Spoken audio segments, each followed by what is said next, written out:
Hey everybody, this is Brett Fogel from Moonstream. Wanted to give you guys a quick update on the markets. Quite a bit has been happening, obviously, after the 50 basis point rate cut. And so the question is, what are the markets doing? How are they absorbing this? And just a reminder, if you like these videos, go ahead and hit the like button down below and subscribe to the channel so we can do more of these. And so here's what we're looking at here in the total market cap, and then I'll dive into some altcoins and Bitcoin here. So we have this, what some are calling a macro bull flag.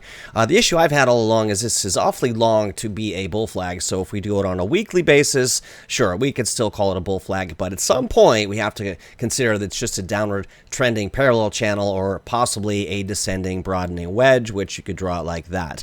In this case, we'll continue on with the bull flag scenario. I'll go back to a daily chart. I want to show you the measured move where I think things could go, and certainly things are bullish here today. We're seeing a push up here to this upper boundary, although it doesn't mean that is going to be the upper boundary here. If we want to zoom in on this, and I'll zero in on some other things we'll look at to give us some clues. But as of yet, this is going to be an area of resistance most likely. And if we put on our order block detector that we have shown, this is actual aggregate buy-sell orders on the various exchanges. And this is for all markets here. And so we see a lot of sell pressure up around 2.6 trillion, 2.66, all the way up to 2.8 trillion. So a big unknown up in these ranges. Right now, we're just looking at this. I do think we pull back a little bit going into the end of September, and we have the weekly close on Sunday and the monthly close on Monday. And so we can't complain. It's been an up September, which is usually Rectember. So we have some positive, it's looking like a positive September. And so I think October, then we see money really flowing in and we break out of this range. That's my read. I think if we pull back, we see buy pressure down here, buy orders around this 2.01 trillion, and we'll look at similar levels on Bitcoin. But probably I think that's what's most likely going to happen as we see a bit of a pullback here and a bounce up higher, and so some resistance in this range, and then we break out. Probably see some resistance around 3 trillion. Again, that was the total market top back in the last cycle, as we have drawn here. So but once we get above those ranges, we're really off to the races, and the measured move on this bull flag, this is a long flagpole, and so if we do get that breakout, that takes us to about 4.9 trillion, let's say maybe $5 trillion, which would be massive, and that would be amazing. Taking a look at Bitcoin on a similar chart, again, I think if we do pull back, we've now broken out of this upward trending, or this downward trending channel rather, so that's good. I'm very bullish on that. Probably see a pullback and retest down below here, and we do have the 21 and the 50-day EMAs turning back up here, so this is a good buy zone if we pull back. And now I don't think at this point we are going to come down and see 52K anytime soon, if at all. We had that IBIT study showing there's still an unfilled gap down in the range here, down the equivalent of the IBIT, but that can take months to fill. It could even happen in the bear. We don't know. Right now things do seem bullish, so what I'm looking for here is a pullback and retest of the prior resistance in this channel as support, and then we push up here to the 70K region. Probably see we're going to see some sell pressure up there. Already seeing limit sell orders lining up right at 71K, and I'm not going to feel fully bullish to go all in until we're over 74K on a closing basis. And so I have this green box, and so if you want the safer trades and you want to wait, even if you miss out on all of this, it's de-risking it, because at 75K, if Bitcoin goes to 150, you've still doubled your money. I would suggest and am recommending our traders be at least 50% invested right now, if not slightly higher. But I think another pullback is likely in this range somewhere, and we should see that playing out. Also seeing our trend strength indicator, which generally calls short-term tops rolling over. This is on a daily time frame. However, the weekly time frame looking good, pushing up, bouncing off these lower areas. And so on this weekly chart is looking bullish here on Bitcoin.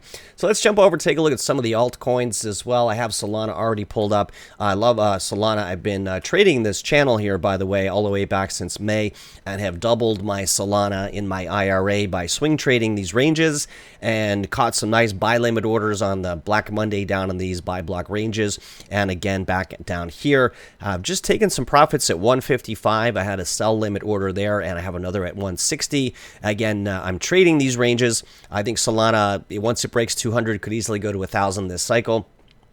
My goal is to add more Solana to my account by trading the ranges here. And so a little bit of overhead resistance up above. I want to see how the daily candle closes, because as we know, these things tend to sell off. And if we do sell off back below that upward trend line, then it's a bit of a topping tail. And I would suggest we roll over here into this DCA buy region. Anywhere down here, I'd buy more Solana, and I'll be taking more profits up in these regions as well. And as we go higher, not selling all of it, just sort of adding and being able to buy more and increasing the overall size for the long run and the bull run, which does look like it's going to be strong and into the next quarter, into the end of the year for sure. From there, we'll evaluate. We can go as far as we can see, and then we'll be able to see farther. So at any rate, let's keep going here on a 1 hour, 4 hour basis. Some sell pressure overhead on Solana, right in that 160 range, as I mentioned. So anyway, let's take a look at Ethereum. Ethereum has been underperforming a bit. The ETF did not perform well. So Ethereum rather taking its time, and hasn't even pushed up to the upper boundary of this parallel channel here, and so I'm drawing it based on the bottoms. So if we do see ETH come back down on these buy zones, I would be a buyer of that back around 2,400. Great place to pick some up, 2,450 maybe, and then push up to this range. But overall, not looking terribly good. It's a bit overbought already on the trend strength indicator that we use, and the other one that we like to use for reversals is our early reversal indicator. So we can see generally when these line up, and with this turning red, it does go down. So I wouldn't be buying ETH here. I'd probably wait for a pullback. I like to buy ETH on these inflection points going higher and coming off the bottoms. On a weekly time frame, it's looking a little bit better, though. If we consider the weekly as more of, say, like a battleship and has all the momentum, like a full screen here for you guys. This is the longer term trend is very bullish on ETH, though. We have our early reversal indicator here that triggered and confirmed last week. We have our trend strength indicator turning green. To confirm for me is above 20, so I'll be watching that. And so again, it fits the narrative. If it pulls back a bit, then I think the weekly takes over, and we do see ETH push up higher, at least to 3,000 range, where there's some resistance here, and see what happens at that point. So, below the EMA ribbons, not terribly strong on the weekly time frame. So ETH is one to watch here. One I do like a lot is Chainlink here, and not here to give financial advice to everybody, but these are some projects that look really good. The charts are looking good on a lot of these alts. So what I like about this, and I do prefer simplicity in my TA. I've been trading 25 years, and I've seen all kinds of crazy things on charts. I'm sure you have too, and things like Elliott waves and Fibonacci circles and Gann fans and all of that. But just find that to be distracting and unnecessary. So if that's music to your ears, I prefer the simple things because they're just as effective, and especially when adding in some of these special indicators we've created. But the parallel trend channel, one of my goals here is to identify a new upward trend channel as early as possible. So we saw this great trading channel here, Chainlink, up and down, and bottoming right back here end of September. Early September, pushing up, attempting to break into a new upward trend channel. My go-to level here above $13. That way, it's flipped this resistance prior support. So once we get back up in that range, I'll be looking to add more on my Chainlink holdings. I did sell some recently, taking some profits, which is a good way to make sure you're always in the game and not running out of money. You can't go broke, taking profits along the way. So keeping an eye on that. The 21 and 50-day moving average is about to cross over there, so that's encouraging there on Chainlink. Again, a little bit overbought on the daily, but the weekly looking good, turning up here down below with a bullish ERI back in these ranges. I think we're going higher, everybody. I think we're really close to a big massive bull run, which would certainly make sense with China also lowering their rates 50 basis points and starting to add liquidity, primarily to bail out their failing real estate industry and sector, because we all know what's been happening there.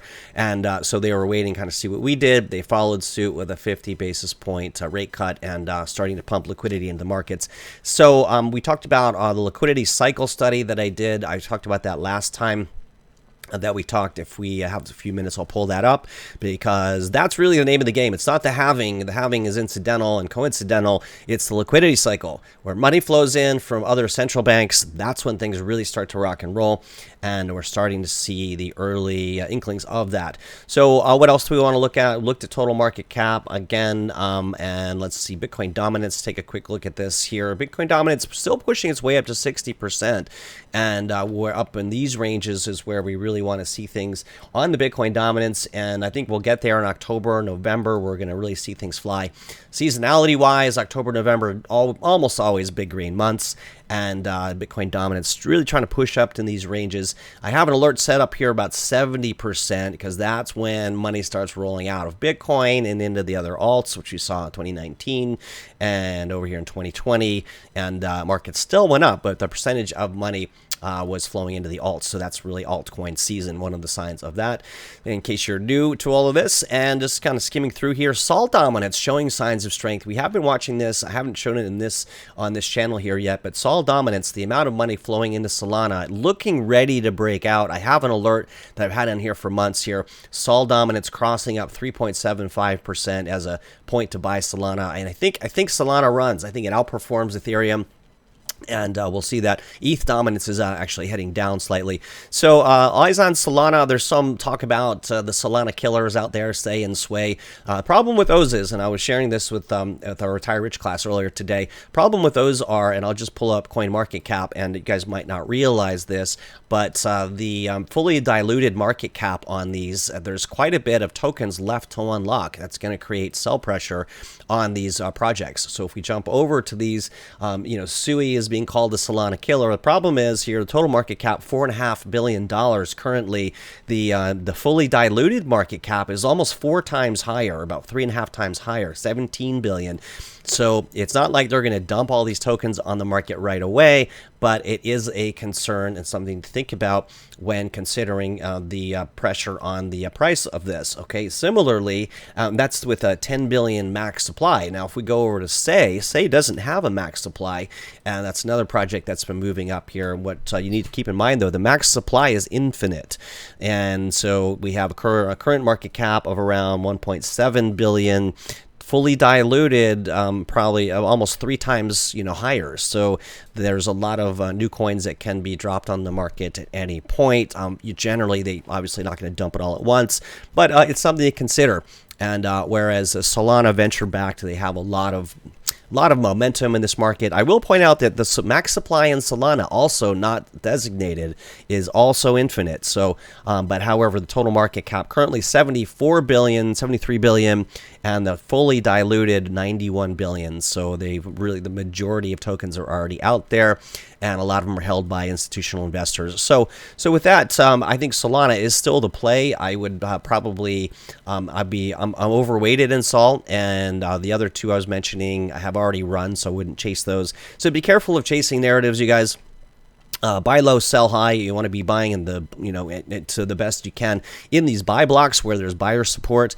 These are part of our proprietary signals here that we use, but at any rate, you can find similar things out there. A couple things I also just running down a list of what we've been watching, and over here at Moonstream Crypto, Blur. We've been buying some of that off this double bottom here over the last few weeks. AVAX up nicely today. If I go to a daily chart, same kind of thing, you guys. The patterns I look for: simplicity, breaking out of long-standing trend line resistance, or most times I'm drawing a parallel channel, and as soon as it breaks above a channel and sort of consolidates with rising 21 and 50-day exponential moving average support, and then ideally also with some of our oscillators starting to turn green. But the simple stuff works, you guys. Right in here on Avalanche, we've been buying all the way through here and doing well coming off this bottom.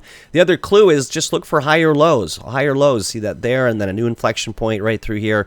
And so AVAX looking strong, some sell support, sell resistance a bit above, but all that are the people that bought. I'll just go to the pen. The sell pressure here is the people that bought thinking that was a breakout, and all they care about down here is getting even and telling their spouse, if I can just get back to break even, or friends, and just I'm out. Okay, so you can see that here and here and here. These will get taken out, I believe, with more money coming into these markets. And just a reminder, AVAX announced a deal with Amazon in 2022.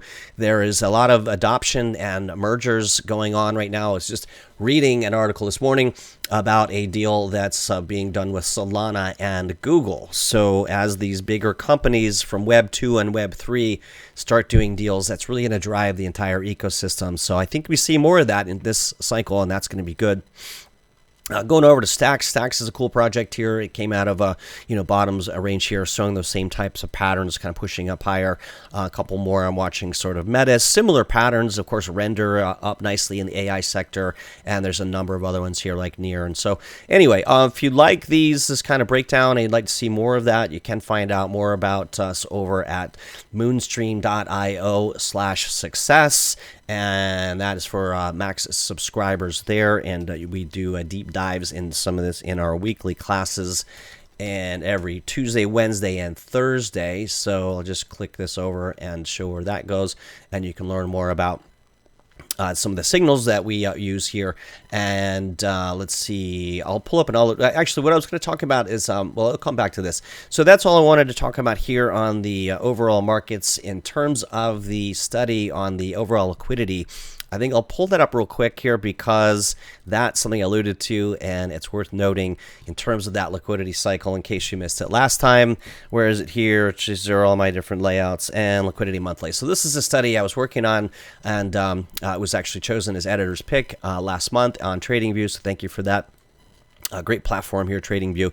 And so anyway, basically there's a lot going on here. I won't unpack all of it, but the TLDR on this is we are just entering a new liquidity cycle. So down here, all these orange boxes here, I'll call your attention to. And if you see this sine wave, this is the liquidity cycle that's pretty uniform. It's about 1,400 days apart or 46 months apart, peak to peak. And when we come down in bottom is where the sort of the Bitcoin, the all-time, this is the bottom of the liquidity is generally around when we start breaking into new highs, which is interesting. And then liquidity really pumps it to new highs. I'm sorry, breaking the old all-time high. So here, the 2013 all-time high and the low of the liquidity cycle, liquidity coming back in, retested the previous all-time high, and then we went off to new all-time highs. And then they stopped the liquidity cycle up here, and then things sold off, and then the trough of the liquidity cycle again pushed up, broke new all-time highs again. So we'd see this pattern over and over again. Here's where we are, right down here, liquidity starting to come back into the markets. So we're right here, guys. We just need to break above and push up, back above to new all-time highs, and then it is off to the races. So this orange line signifies we're right there, everybody. And we know that liquidity is starting to come back in. You see this little spike up higher here. We're seeing that start to happen. If you want to know what these colors are, these are the different central banks. And so let me just pull that up here to show you. And it's on a monthly basis, so we haven't actually seen the Bank of China's start to tick up yet because it's not been really reported, I don't believe. This is inversely related. So green down here, all the other banks. We've got purple, Bank of England, kind of flat. We've got People's Bank of China starting to show signs of going up, but it hasn't really registered yet. Bank of Japan had a bit of a spike there. European Central Bank going up, and then of course we have the Fed. If I move this out of the way, we can see the Fed, as we know, pushing up, liquidity starting to go up already. So I think China doesn't release a lot of their data, so this may be behind, but we can see liquidity coming back into the markets, you guys. That's good for Bitcoin, it's good for risk on assets, and good for us as crypto investors. And so I'll leave you with that. And if you'd like to find out more, you can go to moonstream.io for some of the free classes and things that we do and services. But some of you have asked, and I've reached out to work one-on-one. If you're a high net worth individual or investor, or just would like to maximize this bull run and would like some help, you can go over and book a call with me at moonstream.io/workwithme. And a short little video here and some past clients that I worked with, and you can schedule a no pressure call if that makes sense for you. But if otherwise, I'm here. I'm happy to come here and share what I know on TradingView with you guys and help out any way I can. The markets are looking good. I would, now's the time to be paying attention. The wind is at our back. Lots of factors kind of pushing this narrative higher a little bit. We do have to break out on these bigger time frame resistances. So a little bit of a pullback here possibly it's also possible, you know, we could have a short squeeze here and push up to 68K region, but I think there is another pullback coming, and that'll be a great buy opportunity before the bigger money starts coming in again, I believe, in October. So thanks everybody, and hope you guys enjoyed. Please like the video and subscribe if you haven't already, and if you would like to leave a comment, I try to get in there and read these on occasion and whenever I can. And if you'd like me to cover anything else in future videos, just let me know. All right, thanks everyone, take care, good luck.